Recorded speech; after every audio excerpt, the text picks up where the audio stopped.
May 21. This is the news on PBCJ. I am Simone Absalom. A probe has been launched into claims by the Independent Commission of Investigations, INDICOM, that it has evidence of guns being planted at scenes of fatal shooting involving the police. Police Commissioner Major General Anthony Anderson has ordered the investigation. During a recent press briefing, INDICOM claimed that a gun, which was seized by the police some time ago, was found at the scene of a fatal shooting this year. The police commissioner is expected to issue a public statement in response to the claims made by INDICOM. Meanwhile, the commissioner has been meeting with his senior commanders to discuss the matter and is to make a statement in the coming week. Energy Minister Dr. Andrew Wheatley says the government is contemplating an increase in the percentage of ethanol used in petrol in order to reduce emissions into the environment. Currently, service stations across the island offer E10 fuel, which is a blend of 10% ethanol from sugarcane in both 90 and 87 octane gas. Ethanol is a clean-burning, high-octane fuel that can be produced from common crops. It reduces greenhouse gas emissions by as much as 50% in comparison to gasoline and keeps harmful chemicals like petroleum additives out of the atmosphere.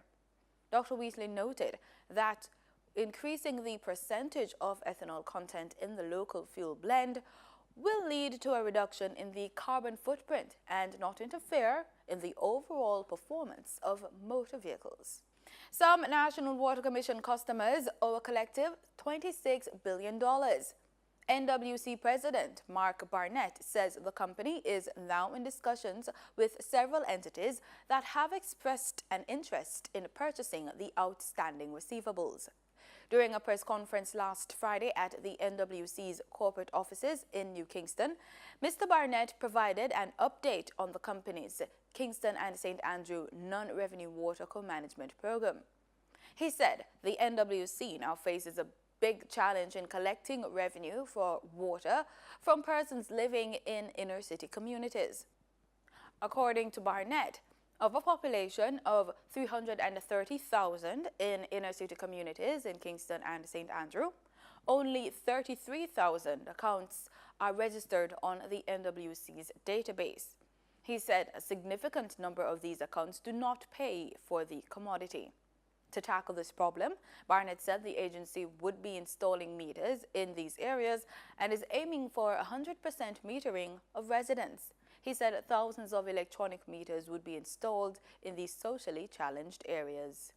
The Jamaica Labour Party's Mark McLean is set to be the new councillor for the Homestead Division in St. Catherine, following preliminary counts for Friday's by-election. The tally from the Electoral Office of Jamaica shows Mr. McLean winning 1,409 votes, while the People's National Party's Janet Grayson got 136 votes. Despite the win, the PMP maintains its majority in the St. Catherine Municipal Corporation.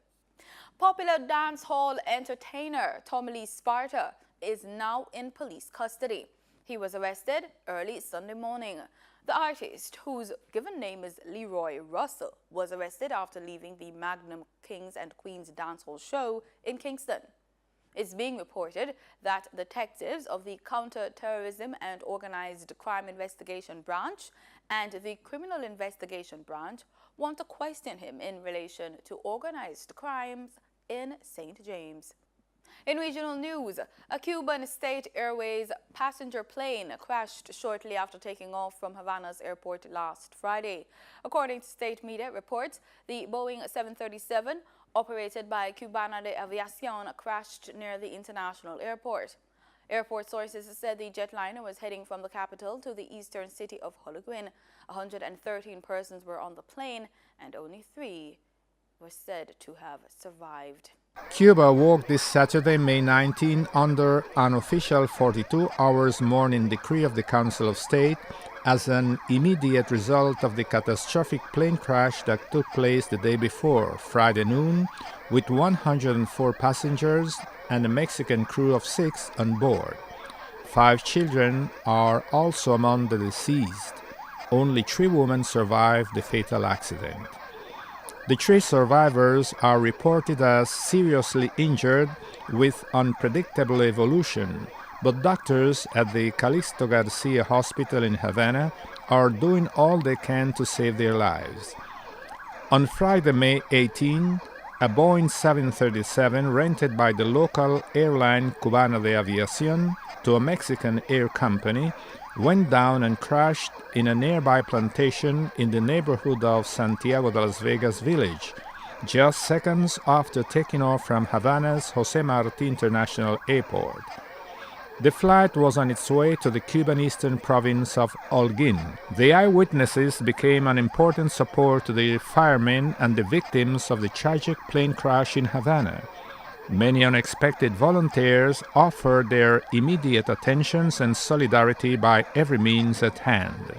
Cuban President Miguel Díaz-Canel Bermúdez came immediately to the site of the event along with other authorities of the country. Bermúdez, on behalf of the Communist Party and government, offered condolences to the victims' relatives and promised a thorough investigation to determine the cause of the deadly eventuality. Direct from Cuba, Richards, Canal Caribe.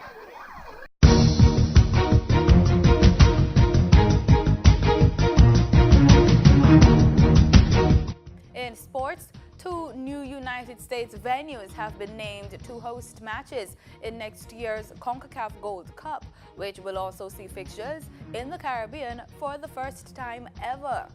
Organizers on Friday released the names of 15 venues across the U.S., with the Bank of California Stadium in the heart of Los Angeles, the Allianz Field in St. Paul, Minnesota, set to make their debut in the biennial tournament. President Victor Montigliani says with the upcoming selection of additional venues in the Caribbean and Central America, the Gold Cup becomes a regional event and even more levels as CONCACAF continues to focus on making football accessible to more teams, players, and fans. And that's the news on PBCJ. Remember, we are the People's Station.